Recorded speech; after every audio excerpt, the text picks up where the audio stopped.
Happy Veterans Day, everybody. Or I would also say Happy Remembrance Day for our friendly neighbor up in the north. But today, I am of course going to talk about Inter Miami. So yesterday, I talked about how Nashville and their road to become only the sixth team to make it to the playoffs as an expansion team. Today, I'm going to talk about Inter Miami and how they were able to become the seventh team as an expansion side to make it to the playoffs as an expansion team. And like what I said yesterday, I know there's going to be criticism of how Inter Miami made it to the playoffs, and a lot of people are going to say that they don't deserve to make the playoffs, and that got really lucky, the fact that they make it to the playoffs. And there are some valid reasons of why that is the case. Some people will say the fact that if you compare all these expansion teams going all the way back to 2010, they probably have one of the worst expansion season out of all those expansion teams going back to 2010, except FC Cincinnati if you look at the points per game ratio. And yet they, of course, made it to the playoffs despite the fact that it was all those teams that had better points per game total that did not make the playoffs. And some people will also make a common valid argument of the fact that if it wasn't for the fact that this season the East decided to allow 10 out of the 14 teams that make it to the playoffs, which is kind of something similar to what happened in the early days of MLS, where pretty much everybody can get to the playoffs. Like, you have to really suck to not make it to the playoffs. They kind of took advantage of that, and even though they were definitely on no point of being a relatively good team, they didn't really do as bad as what the four other teams below them in the East did, and they of course made it to the playoffs as a 10th seed. And some people will also say the fact that they might have an easy schedule, and that's something that I think someone mentioned in yesterday's video, where Nashville of course did had a relatively easy schedule. And I look back at the schedule that Nashville has, and yeah, they did had some very easy schedule with the way that they get to play with the likes of Atlanta and Miami a couple of times, but at the end of the day, you can only play of who of course is in front of you. And in this ultimate unbalanced schedule of the 2020 MLS season, there's really not much you can kind of say the fact that, well, you know, that team only made it because of an easy schedule. Pretty much every single team either had kind of an unbalanced schedule, and that it's just unfortunate that of course is the thing is. But I think overall, when you look at it, despite the fact that I know a lot of people criticize the fact that they got very lucky of making the playoffs, is that one thing I think you gotta at least give Miami credit is that they fought hard to make it to the playoffs, because there were definitely times where you can clearly see this team doesn't look like at all are in the conversation of making the playoffs. And especially in the last month, where it looked like they started to kind of get into the playoff hope, and then all of a sudden, when they start suffering inconsistent form, it started to become like a revolving door in terms of their playoff hope, where there's one game where all of a sudden their playoff hope is definitely alive, and then they lose a game and now their playoff hope is basically slammed shut on them. And we'll talk about it when we get to that point. But first of all, let's go all the way back in March, because like I said in that Nashville video, it feels like forever since the season began in March. And the first game they play, of course, was against LAFC, which I actually attended that game. And even though LAFC won 1-0 in that game, Miami really gave LAFC all they can handle. And that if it wasn't for Vela with that moment of magic to able to chip over Robles' head right on the stroke of halftime, Miami could have easily walked out of this game with at least a point, and that they also had some good chances in that game to potentially get a goal or two, but unfortunately they weren't able to do it because of a combination of them being a little bit lackluster goal in terms of their finishing, and Kenneth Vermeer was doing a very good job in terms of making some decent save in that one. Now, in the very next game, they looked like they potentially would get their first victory in MLS history, when they, of course, also scored their first ever goal in that game from Rodolfo Pizarro in the 4th minute. And then they looked like they made it 2-0 just a couple of minutes into the second half from Lewis Morgan, but unfortunately they suffered the San Jose Earthquakes curse. And if you don't know what that is, so remember a couple of years ago, or shall I say back in 2018, when the Quakes were playing Atlanta, and that they looked like they were up 4-1 up to that point, but then VAR decided to kind of call a foul on the other end against us and gave Atlanta a penalty. Yeah, this was kind of very similar to that, where basically Miami went up 2-0 and it looked like they were on verge of winning the game. But then you look back a couple of seconds later, before lead up to that goal, there was actually a denial of goal score opportunity that Roman Torres commit against one of the DC United attacker, and therefore that, of course, was given first, and whatever happened after that is pretty much invalid, and that really broke the spirits of Inter Miami, because after that, DC United basically had all the momentum, and in the span of just 6 minutes, they basically made this game from a 1-0 deficit to them going up 2-1 in that game, and Miami was never able to recover that. Now, the very next game, they were set to host their first ever home game against the LA Galaxy, and I think before the season began, a lot of people had that game circled on their calendar, because this is basically Beckham, who basically now owns the team, is facing against the team that he basically played, pretty much what made MLS relevant to this day. But unfortunately, you know what happened after that, when we had to deal with this pandemic, and the season basically was suspended until we get into the MLS's back tournament, where unlike Nashville, where they, alongside with Dallas, would eventually got kicked out because they had to deal with some COVID outbreak, Miami didn't have to deal with that, and that they were actually on a marquee matchup against Orlando City to start off the MLS's back tournament. And that was also a game where they went up 1-0 in that game, and they were leading for pretty much majority of the game. But unfortunately, that problem that they had with DC United, where they went up 1-0, but then basically gave up 2 goals. And this won't be the last time we will see this happen, because we saw this to be a very common theme for Miami, to go up 1-0 in the game, only to basically blow it late in the second half. Well, they did it again. This time, Orlando basically equalized in the 70th minute before Nani basically broke Miami hearts, literally in stoppage time, to grab Orlando City a 2-1 win. And, even though that game is not going to remember as one of the greatest game in the MLS's back tournament, at least that game will always remember as the one that basically Nani scored a late stoppage time to win the first ever Florida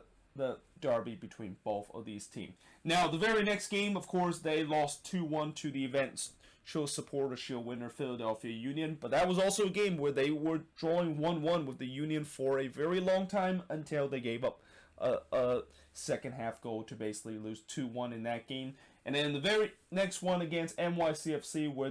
I thought this was kind of a meaningless game, because both of these teams probably had no chances of making the playoffs. Well, NYCFC did win 1-0 in that game, and it turns out, because of everything that gone in favor of them, and they had some miraculous thing that kind of gave them a chance to basically move on to the next round. They, of course, made it to the next round, whereas Miami finished bottom of Group A and only become one of the 2 MLS teams to have 0 points in the entire tournament. The other, I'm pretty sure you know who that team is going to be. In fact, that team also didn't score a goal in that game. So at least for Miami, even though they finished 0 points in this tournament, at least they're not like that other team that basically not only have 0 points in the tournament, but also 0 goals that was scored in the tournament, and certain manager of that team also got fired because of that. Now, when they come back from the MLS's back tournament, and when the regular season basically resumed on the week of August 20th, and in this case August 22nd, where Miami get to play against Orlando City and looking to try to avenge their first ever Florida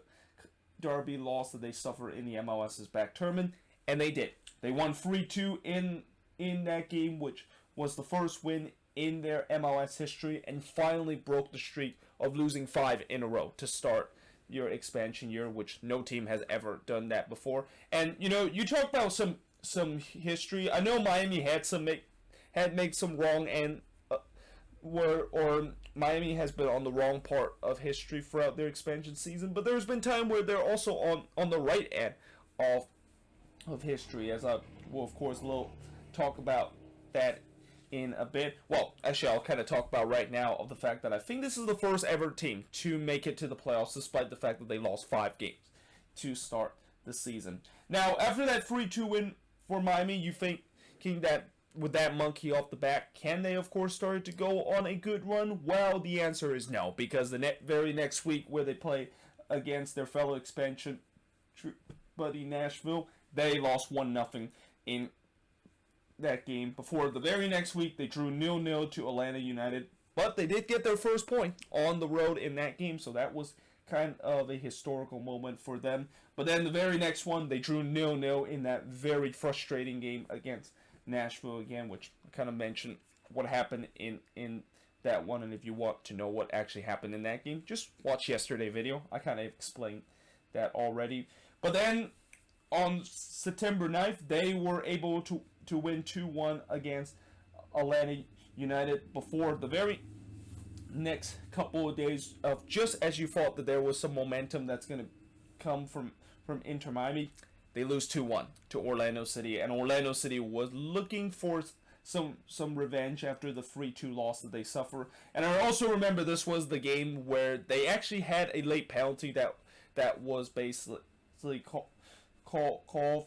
in favor of them, but then VAR basically just took that penalty away, and it's just another chapter of all the bad luck that Miami has suffered this season in terms of calls that did not win in their way. Now, after that, obviously one of the biggest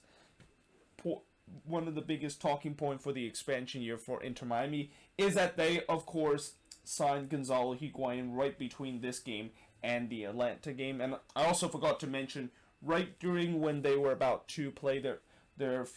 first game at home against Orlando City, they also confirmed the signing of Blaise Matuidi, and that I think it was right around September, that's when they started to play Matuidi, and that it was, I think, in that Red Bulls game against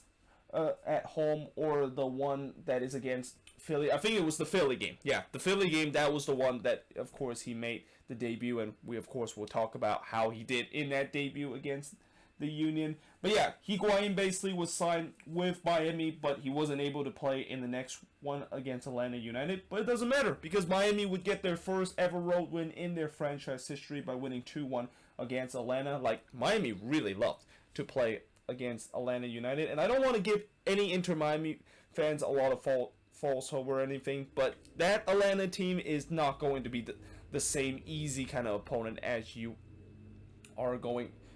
to have to face next season, because I have a feeling that Atlanta team is going to be much stronger than the one that you face all season long. Now, the very next game, again, just as you thought there was hope that things were going to turn around, they suffered their first blowout loss in their franchise history by losing 4-1 to the Red Bulls. Up to that point, Inter Miami, even though they, of course, lost a couple of games, most of their losses are like 2-1 or 1-0,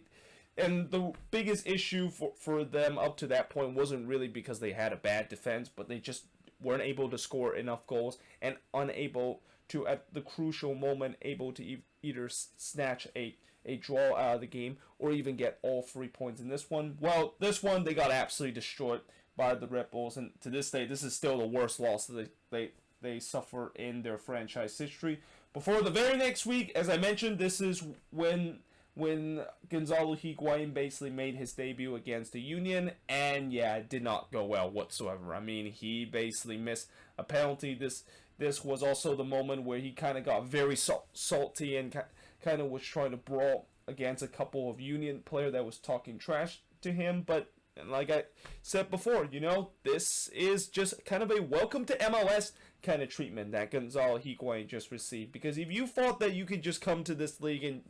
being the star that you are, and you can just walk into this league and expect that things are going to be easy, it's going to be tougher than what you think it is. But that was also a game where they lost 3-0 against the Union, which equally one of the worst losses that they suffered this season. And then the very next week, they lost 3-2 against Inter Miami, which basically extend their losing streak to 3 games. And I also think that this was kind of like the rock bottom point of Inter Miami, because I know that 5-game losing streak, you can say that easily is the rock bottom of this team, but this was really truly the rock bottom, because not only the fact that now their offense is not getting going, but their defense is started to leak. And when your fans start to leak and you cannot score goals, that could be a huge issue coming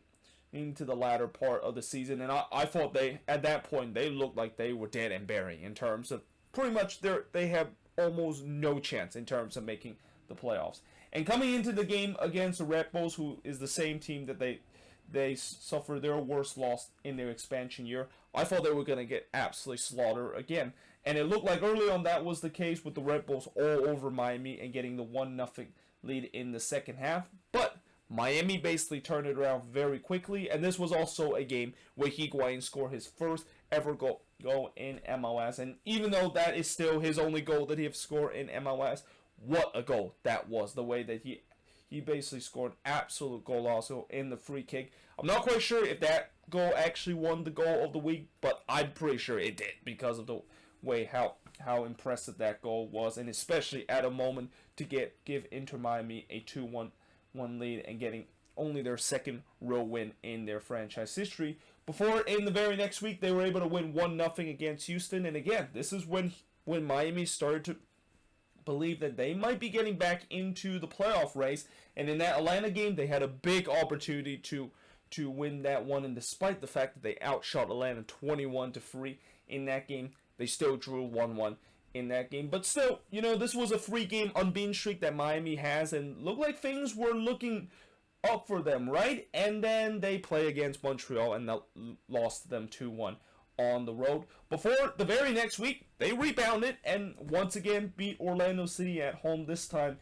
winning 2-1 against them, and also scoring a late winner, which that was also the game that I believe got them above the red line for the very first time in their franchise history. But as we have talked about the theme of how Inter Miami has been very inconsistent, yeah, they were going to be due for a loss in the next game, isn't it? And indeed, that is the case. Just 4 days later, they lose 2-1 against FC Dallas. And then November 1st, they basically gone back to the old habit of the fact that despite the fact that they can be 1-0 up in the first half, yeah, second half is where things get a little bit difficult, and they cannot avoid in terms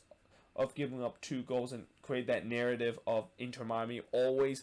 Whenever they go up 1-0 in the game, if you're an Inter Miami fans, it's kind of like, oh no, is this going to happen once again where we're going to blow 2 goals in the second half? And it happened again in that Toronto game. And, that was also one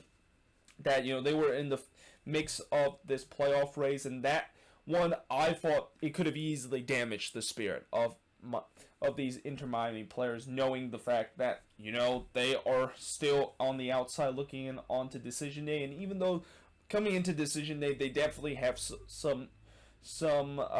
they definitely will have some good chances of making the playoffs, and that they're playing the easiest team out of all those teams that was battling for the playoffs position. There was definitely not a lot of people think that they were going to do it, and they proved them wrong. On the very final day of the regular season, they were able to get a 2-1 win against FC Cincinnati in a tropical storm-like weather, and because of other resort basically gone in favor of them, they of course were able to qualify for the playoffs as a 10th seed. Now, again, going back to what I said of how there's criticism of how Inter Miami made it to the playoffs, and that people are going to say that they got very lucky. People will also say that this is another example of it, because they got such an easy opponent, and that they were also playing in a tropical storm, which makes things hard, and that it definitely gave them an advantage in that one. People are going to say that, yeah, they of course were lucky to of course get such an easy opponent, and they don't have to play against a tough opponent. Well, that of course is in some ways true. Again, you can only play who is in front of you, and that again, they still had to rely on some other resort that has to gone in favor of them. And I can't tell you how many times when you're a team that even if you win the game, you're still not going to be making the playoffs, and you have to hope that other team goes in favor of them. That always is not a good feeling to have, and always something you don't want to have to face heading into decision day. Like, you always want to be in that position where you're in the driver's seat and all you need is a win and you can basically make it to the playoffs. But for Miami, they were very fortunate that the other resort went favored them, and now they're going to be making the playoffs as a 10th seed. And as I said yesterday in that Nashville video, they are going to be playing against Nashville in that playing round. And boy, oh boy, I'm very excited about that match, and I'm very looking forward to watching that one, because, you know, somebody's going to make history of becoming only the third expansion team to ever win a playoff game in their expansion year, and that I expect that should be a very good match. And as I said before, I think Miami is going to be the underdog coming into that one, because as I said, with how Nashville finished their season compared to how Miami has finished their season, and my doubts of the fact that, you know, they can't be inconsistent if they're going to head into the playoffs. They can't have this moment in the playoffs where if they have one bad game, you know, they're going to think, well, it's just one bad game, we can bounce back in the next one. That's not how playoffs work, at least not for these last 2 years when the league decided to go to single elimination, where you cannot afford to have a bad game, because if you had one bad game, you are pretty much going to get eliminated in the playoffs. So yeah, for Miami, they need to, of course, bring their A game, and that, I think the other thing you could say is that some of their star players like Matt Tweedy and Higuain, you know, Higuain, I don't want to push the narrative and say that he is kind of like the next Chicharito, and that he's going to be kind of similar to Chicharito with the way that both of these guys have been really struggling to adapt into the playoffs. But at the same time, you know, at least one of them made it to the playoffs, and one of them actually scored a crucial goal to actually get to that point. Because if Miami did not win this game against the Red Bulls, they would have been out of the playoffs. So I'm not going to just put on a complete kind of comparison that Higuain is just kind of becoming what Chicharito is with the Galaxy. But that being said, the stats does kind of show that is kind of the case, and it's kind of hard to prove against the stats with the way that both of these guys has been struggling, and both of these guys have been kind of considered a flop, despite the fact that how much money that they, of course, decided to pay him to get them into their team. But yeah, there you have it. That is pretty much it for this video. Talk about Inter Miami road to the playoffs. Let me know in the comments below, what do you think of this video, and what do you think of their expansion season? I know there's going to be somebody in the comments that said that this is a team that clearly don't deserve to make the playoffs and they got lucky. But hey, you know, this is what it is. They, of course, even though some people will say that they don't deserve to make the playoffs, they of course got into the playoffs, and we shall see how they, of course, will do in their first ever season in the playoffs, and whether or not if they can potentially make some history once again heading into that game against Nashville. But either way, hope you guys enjoyed this video, and I will see you guys next time.